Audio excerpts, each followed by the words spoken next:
Hello and welcome to all my dear student. प्यारे बच्चों सभी को नमस्कार, गुड मॉर्निंग, आदाब, सत श्री अकाल। तो प्यारे बच्चों हम पढ़ रहे थे area vector and electric flux के बारे में। हमने लास्ट टाइम बात की थी। आज हमारा जो टॉपिक होगा गॉस लॉ। इंपॉर्टेंट टॉपिक है, बहुत ही अच्छा। और आपको पता है कि जो गॉस लॉ के अंदर जो मेन इंपॉर्टेंट है वो आपका इलेक्ट्रिक फ्लक्स है, और वो हमने लास्ट टाइम पढ़ा है प्यारे बच्चों। ठीक है, तो आज गॉस लॉ के बारे में बात करेंगे। किसके बारे में बात करेंगे? गॉस लॉ के बारे में। उससे पहले मैं आपको रिवाइज करवा देता हूँ कि भाई जो इलेक्ट्रिक फ्लक्स था आपका, क्या था? इलेक्ट्रिक फ्लक्स, जिसको फाई से नोट करते थे। किसके? फाई से नोट करते थे। ई डॉट ई ए के बराबर था ये। क्या? ई डॉट ई ए, या आप बोल सकते हैं इसको यो ई ए कोस थीटा के बराबर था। किसके बराबर था? ई ए कोस थीटा के बराबर था। अब जो मेन जो पॉइंट है आपका इलेक्ट्रिक फ्लक्स के बाद गॉस लॉ। किसका? Gauss law. अच्छा जी, अब बात करेंगे गॉस लॉ। उससे पहले एक बात आइएगा, जो एरिया वेक्टर भी पढ़ाया था आपको लास्ट टाइम। क्या पढ़ाया था? Area vector. क्या था? Area vector. अच्छा जी, एरिया वेक्टर। एरिया वेक्टर में दो चीज़ें थी। क्या थी? एक तो आपका 2D सरफेस था और एक आपका 3D सरफेस था। क्या था? 3D सरफेस था। तो ध्यान रखना, 3D सरफेस को बोला जाएगा क्लोज्ड सरफेस। क्या बोला जाएगा? Closed surface. अच्छा, ये बात है। हाँ, और 2D सरफेस में क्या बोला जाएगा? Open surface. क्या बोला जाएगा? Open surface.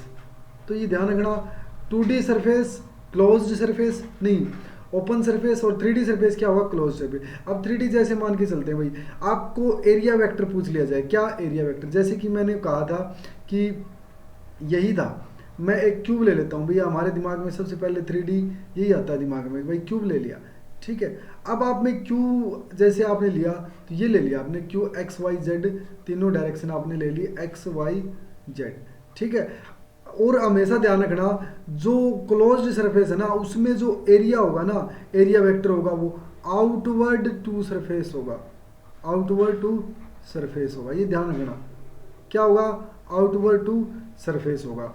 नॉर्मल भी रहेगा और आउटवर्ड रहेगा। क्या रहेगा? आउटवर्ड। अब ये जो आउटवर्ड इनवर्ड वाला क्या फंडा है पता है? जैसे कि हम क्या करते थे, 2D सरफेस में बात करते थे। जैसे 2D सरफेस में मैं स्क्वायर ले लेता हूँ। अब जैसे स्क्वायर लिया था तो इसमें मैंने देखा था ये एरिया वेक्टर था। ठीक है, यहाँ पर ये एक्स एक्सिस और वाई एक्सिस आपकी यूज हो रही थी। अब जो इनका जो एरिया वेक्टर था ना वो जेड एक्सिस के पैरेलल था। जेड एक्सिस में आप बोलोगे या तो सरफेस के मतलब मेरी तरफ या मेरे से बाहर, तो मतलब या तो सरफेस के अंदर या सरफेस के बाहर। एक्स और वाई के अगर आप परपेंडिकुलर बनाओगे ना तो वो क्या होगा? या तो सरफेस में क्या होगा? के डायरेक्शन में होगा या माइनस के में होगा। समझ रहे हो ना पॉइंट को? लेकिन इसमें क्या रहेगा? हमेशा आउटवर्ड रहेगा। इसमें क्या रहेगा? हमेशा आउटवर्ड रहेगा। ठीक है, जैसे ये बात है तो ये आउटवर्ड रहेगा। हमेशा क्या रहेगा? आउटवर्ड रहेगा। एरिया वेक्टर हमेशा आउटवर्ड टू दी सरफेस रहेगा। ये पॉइंट ध्यान में रखना। इनवर्ड नहीं रहेगा, इसमें आउटवर्ड रहेगा। क्या रहेगा? आउटवर्ड रहेगा। बस इस पॉइंट को क्लियरली ध्यान में रखना है। और ओपन सरफेस का पता है आपको, क्लोज सरफेस का पता है, और फाई का पता है। फाई क्या है? Electric flux, number of field line passing through the cross surface area. मतलब आप किसी सरफेस से आप नंबर ऑफ फील्ड लाइन जितनी पास हो रही ना, दैट इज आपका क्या? फ्लक्स है। अब उसका यूज करेंगे, एरिया वेक्टर का यूज करेंगे, और गॉस लॉ देखते हैं क्या होगा। ठीक है, Gauss theorem statement, the total electric flux. Total electric flux का मतलब नंबर ऑफ फील्ड लाइंस। क्या? Number of field lines. ठीक है, पास कर रही है भाई किसी सरफेस से। कौन सा सरफेस? Closed surface. ध्यान रखना इस पॉइंट को। कौन सा सरफेस है? Closed surface. अच्छा जी, क्लोज्ड मतलब 3D सरफेस। अच्छा, तो ये किसके इक्वल होगी भाई? नंबर ऑफ फील्ड लाइंस या नंबर ऑफ इलेक्ट्रिक फ्लक्स। जहाँ बोला कि टोटल इलेक्ट्रिक फ्लक्स, क्या इसने नाम दे दिया भाई टोटल इलेक्ट्रिक फ्लक्स। जो आपका जो है वो क्या है? फाई। वो है ना क्या है? इक्वल है भाई। ठीक है, किसी क्लोज सरफेस का अगर फ्लक्स आपको निकालना वो किसके इक्वल रहेगा? वो 1/एप्सिलॉन टाइम 1/एप्सिलॉन times net charge enclosed by the surface. Net charge enclosed भाई, जो क्यू नेट है ना आपका वो कितना है? क्यू नेट जो आपका कितना है वही क्या रहेगा? आपका सरफेस का क्या रहेगा? आपका जो मेन चार्ज रहेगा। ठीक है, तो ये आपका जो मेन इंपॉर्टेंट पॉइंट है। अब बात करते हैं, जैसे ये तो आपने कहा भाई क्यू नेट आपका जो इतना चार्ज रहेगा क्यू नेट। उसके बाद जो मेन जो आपका फंडा है भाई, आपका जो एप्सिलॉन नोट है ना, एप्सिलॉन नोट क्या होगा? Relative permittivity. क्या है? Relative permittivity. अच्छा जी, ये आपका जो स्पेस के अंदर जो आपकी परमिशन देगी, जैसे नंबर ऑफ फील्ड लाइंस किसी सरफेस को क्या करेगी?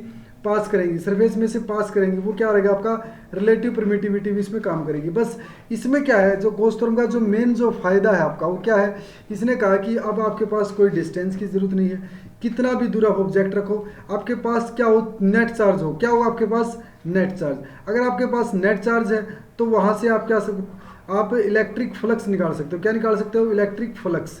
ठीक है, तो यही बताया गया था कि भाई जैसे आपने कहा जो आपका जो नेट इलेक्ट्रिक फ्लक्स है ना वो किसके लिए रहेगा, क्लोज सरफेस के लिए। किसके रहेगा, क्लोज सरफेस। अब क्लोज सरफेस आपने बताया क्या, 3D, क्या लिए 3D के लिए। ठीक है जी, तो इसका जो आप वो बता सकते हो कि भाई जैसे आपने कहा ये जो नेट, अब जो आपके पास तो था ना फ्लक्स, फ्लक्स किसके इक्वल था, ई डॉट डी ए के बराबर था। जो फ्लक्स था आपका किसके इक्वल था, ई डॉट डी ए के बराबर था। ठीक है, और जो आपके पास जो नेट चार्ज आया ना क्या वो नेट था अपॉन एप्सिलॉन नॉट, ये आपके पास नेट इक्वेशन बन जाती है। ठीक है, तो मैं कहूँगा जो मेरा जो इलेक्ट्रिक फ्लक्स था वो क्या था, closed integral of E dot D S. देखो यहाँ पर जो मेन जो आपका है जो इलेक्ट्रिक फ्लक्स है ना, टोटल इलेक्ट्रिक फ्लक्स क्या है, total electric flux through the closed surface. अब क्लोज सरफेस का आप देखो यहाँ पर जो इंटीग्रेशन के साथ आपने जो ये आपने क्लोज्ड का साइन लगा देना है, तो इसको बोलोगे आप क्लोज्ड इंटीग्रल ऑफ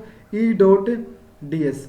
यहाँ पर देख लेना आप closed integral of E dot D S. अब इसका प्रूफ देख लेते हैं भाई, प्रूफ क्योंकि जरूरी क्या है, आपके पास जैसे कोई चार्ज्ड बॉडी है उसकी वजह से आपका कोई आर डिस्टेंस लेता हूं मैं, ठीक है, और वहां देखता हूं भी इसका क्या होगा, मतलब आपका जो इलेक्ट्रिक फ्लक्स होगा किसी भी पॉइंट पे क्या रहने वाला है। आपने क्या किया, एक पॉइंट चार्ज लिया, क्या लिया आपने, पॉइंट चार्ज। क्यों, ठीक है, किसका लिए, क्लोज सरफेस के लिए। आपने क्या क्लोज सरफेस लिया कोई, ठीक है। अब यहां से जो मेन जो फंडा आपका, जैसे कि आपने पॉइंट चार्ज लिया, क्यू चार्ज था, ओके, क्लोज सरफेस आपका 3D सरफेस था। अब जो सरफेस एरिया है ना उसका एरिया कितना हो जाएगा, यहाँ पर ए हो जाएगा। अब जो मेन जो आपका जो है एक स्फीयर मैं इमेजिन करता हूँ, क्या करता हूँ मैं, स्फीयर एक इमेजिन करता हूँ स्मॉल रेडियस आर का, और उसके ऊपर चार्ज मैंने डिस्ट्रीब्यूट कर रखा है। क्या कर रखा है, चार्ज डिस्ट्रीब्यूट कर रखा है। कौन सा चार्ज डिस्ट्रीब्यूट कर रखा है, क्या चार्ज मैंने इसके ऊपर डिस्ट्रीब्यूट कर रखा है। अच्छा, आप कहोगे भी भाई स्फीयर था, ठीक है, अब ये स्फीयर है मान के चलते हैं, ठीक है, इस स्फीयर का जो आपके पास जो डिस्ट्रीब्यूशन है मान के चलते हैं, जैसे आपने कहा कि भाई स्फीयर है, अब इस स्फीयर का डिस्ट्रीब्यूशन है, जैसे मैं यहाँ पर कोई भी एक, अगर इसको अच्छे से देखते हैं यहाँ पे कि भाई जैसे मैं पूरा बड़ा अगर स्फीयर बना देता हूँ यहाँ पर, आप कहोगे इसके, क्योंकि यहाँ पर जो ये स्फीयर होगा ना ये क्या होगा, ये होगा आपका 3D सरफेस। तो मैं एक पॉइंट लेता हूँ, एक एरिया वेक्टर इसके अंदर से कट कर लेता हूँ, एरिया वेक्टर, ठीक है। अब इस एरिया वेक्टर कट करने के बाद यहाँ देखोगे आप, तो इस सेंटर की वजह से क्या होगा, इलेक्ट्रिक फील्ड यहाँ होगा, दूर की तरफ होगा, और एरिया वेक्टर भी यहाँ पर क्या होगा, दूर की तरफ होगा। तो यहाँ से बोल सकते हो आपका जो ई डॉट डी है, जो फ्लक्स आपका वो क्या हो जाएगा, ई इंटू ए हो जाएगा। अब ये जो एरिया आपने छोटा सा ले रखा है ना, तो मैं इसको डी ए मान सकता हूँ, तो ये क्या हो जाएगा, ई डॉट डी ए, ठीक है, इतना मुझे पता है। आप ऐसे बहुत सारे मतलब एरिया सेलेक्ट कर सकते हो, जैसे मैंने यहाँ पर सेलेक्ट कर लिया, मैंने यहाँ पर सेलेक्ट कर लिया, मैंने यहाँ पर सेलेक्ट कर लिया, बहुत सारे एरिया आप सेलेक्ट कर सकते हो। अब जैसे इसकी तरफ से सेंटर की तरफ देखोगे आप, तो जो आपका जो ई है ना वो आउटवर्ड रहेगा, और जो फ्लक्स क्या रहेगा आपका, फ्लक्स भी वही आप कहोगे कि phi is equal to E dot D A रहने वाला है, क्योंकि ई जो आपका जो इलेक्ट्रिक फील्ड है और जो एरिया वेक्टर है दोनों का एंगल सेम है, मतलब तो यहाँ से ई डी जो कोस थीटा है वो 0 है, तो कोस 0 1 के बराबर हो जाएगा, यहाँ से आपका वैल्यू आ जाएगा। तो मैं कहूँगा कि फाई की वैल्यू सब जगह से सेम आने लग रही है। और जो एक पॉइंट आपका जो यहाँ पर दिखाई दे रहा मुझे, ई डॉट डी ए यहाँ पर भी है, ई डॉट डी ए यहाँ पर भी है। अब आपको ई की वैल्यू निकालनी है। आप कहोगे ई की वैल्यू कैसे, भाई यहाँ इस क्यू चार्ज की वजह से ई की वैल्यू क्या रहेगी, भाई ये आर डिस्टेंस है, ओके। तो आप कहोगे जो ई की वैल्यू रहने वाली है वो 1/4πε क्यू बाई आर स्क्वायर है, ठीक है। यहाँ पर मैं कोई टेस्ट चार्ज रखता हूँ और डिस्टेंस कितनी है, आर है, तो ये ई की वैल्यू तो मेरे पास आ गई। और मुझे पता है कि जो डी फाई है ना, जो फ्लक्स है आपका ई डॉट डी एस आपने निकाला है अभी, तो ई क्या है, कांस्टेंट रहने वाला चाहिए। इसमें क्या है, देखो यहाँ अगर आप ले रहे हो ई, यहाँ पर ले रहे हो ई आपका कांस्टेंट है, तो वेरिएबल क्या है आपका, आप छोटा एरिया ले रहे हो ना, आप एरिया को फिर थोड़ा बढ़ा भी सकते हो, आप फिर उस एरिया को बढ़ाते बढ़ाते आप एक 3D सरफेस बनाओगे, और वो 3D सरफेस क्या होगा आपका, एक स्फीयर बन जाएगा। क्या बन जाएगा, स्फीयर, और उस स्फीयर का फिर आपको एरिया भी निकालना पड़ेगा, ठीक है। तो यहाँ देखना आपके पास जो मेन जो फ्लक्स था डी फाई, वो क्या था आपके पास, ई डॉट डी एस, और उसका इंटीग्रेशन था। आपने इंटीग्रेशन किया, डी फाई का फाई हो गया, ठीक है। अब देखो ई कांस्टेंट है आपका और डी एस का आपको इंटीग्रेशन करना है, और ई की वैल्यू डी एस का इंटीग्रेशन करोगे तो आप क्या हो जाएगी 4πr², क्योंकि यहाँ पर डी एस में क्या हो जाएगा एरिया एस, और एस का जो होगा जो आपका सरफेस एरिया क्या हो जाएगा 4πr²।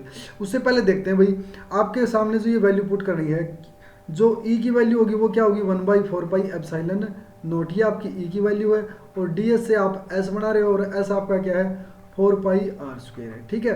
तो यहाँ से अब क्या हो जाएगा, देखो 4π से 4π और r² से r² कैंसिल हो जाएगा, Q/ε0, क्या हो जाएगा Q/ε0। जो यहाँ से जो टोटल फंडा है आपका Q/ε0, इसका क्या फ़ायदा मिला आपको, देखो क्या फ़ायदा मिला कि जो आपका Q/ε0 था ना, यहाँ पे क्या होगा, देखो अभी मुझे कोई भी है, जैसे मैंने 3D सरफेस लिया था, क्या 3D सरफेस, अब वो स्फीयर लिया था या सिलेंडर ले लिया, जैसे आप सिलेंडर भी आपका 3D सरफेस है, ठीक है। अब इसका आपको क्यों नेट चार्ज पता है ना, आप कितनी भी दूरी पर इसकी वजह से आप इलेक्ट्रिक फील्ड निकाल सकते हो, क्या आपका Q/ε0, क्योंकि फाई का मतलब ई डॉट डी है, और उसका मतलब क्या होता है Q/ε0, ये आपका इससे फायदा हो जा रहा है, ठीक है ना। तो इसका जो एप्लीकेशन है, जो यूजेज है भाई, आपका इलेक्ट्रिक फील्ड कैलकुलेशन में काम आएगा। किस में काम आएगा, इलेक्ट्रिक फील्ड कैलकुलेशन में। अगर सिमिट्री है, चार्ज की सिमिट्री है भाई, चार्ज आपका यूनिफॉर्मली डिस्ट्रीब्यूटेड हो, जैसे आपने क्यू चार्ज कहा ना यहाँ पर, तो क्यू चार्ज आपका यूनिफॉर्मली डिस्ट्रीब्यूटेड पूरे एरिया पर हो, ठीक है। दूसरी बात, ये आपका जो टोटल फ्लक्स निकालने के लिए काम आएगा भाई, आपका क्लोज सरफेस है, उसका टोटल फ्लक्स आपको हो गए ई डॉट डी ए, और वो कैसे हो जाएगा Q/ε0। यहाँ से आपको चार्ज पता है, ε0 से आप डिवाइड कर दोगे, यहाँ से आप टोटल फ्लक्स भी आप निकाल सकते हो। दूसरी जो थर्ड पॉइंट है जो आपका, वो क्या है, गॉस लॉ। क्या ये इजिली फाइंड आउट करता है इलेक्ट्रिक इंटेंसिटी, क्या इलेक्ट्रिक इंटेंसिटी अलग अलग पॉइंट पे, ठीक है। तो यहाँ पर भी आप निकाल सकते हो। जैसे आपने कहा भाई, जितना आपका ज़्यादा चार्ज होगा ना, उसके हिसाब से आपकी इंटेंसिटी अलग अलग होगी, चार्ज डिस्ट्रीब्यूशन के हिसाब से आपकी डेंसिटी क्या रहेगी, अलग अलग रहने वाली है, ठीक है। तो ये आपका पॉइंट रहेगा। अगर गॉस थ्योरम की बात करता हूँ मैं, तो जो टोटल इलेक्ट्रिक फ्लक्स है ना किसी क्लोज सरफेस के लिए, क्या रहेगा, वो 1/ε टाइम या 0 रहेगा या प्रोडक्ट ऑफ रहेगा। ये चार ऑप्शन आपके सामने, आप बताइएगा। तो आप कहोगे 1/ε टाइम जो charge enclosed with in the surface. आपको ध्यान रखना है, charge enclosed by the surface, क्या है, charge enclosed by the surface. ये चार्ज आपका विद इन रहने वाला सरफेस के, न कि आपका आउटसाइड रहने वाला, ठीक है। तो अगले लेक्चर में बात करेंगे एप्लीकेशन ऑफ गॉस लॉ की। तो यहाँ पर आज जो हमारा था गॉस लॉ, ये बहुत ही इंपॉर्टेंट था। अब इसकी एप्लीकेशन देखेंगे भी, कहाँ कहाँ कितना फ़ायदा मिलेगा, हम कैसे हम इस लॉ को आराम से निकाल सकते हैं, ठीक है। तो मिलते हैं नेक्स्ट लेक्चर के अंदर, तब तक के लिए बहुत बहुत धन्यवाद, थैंक यू।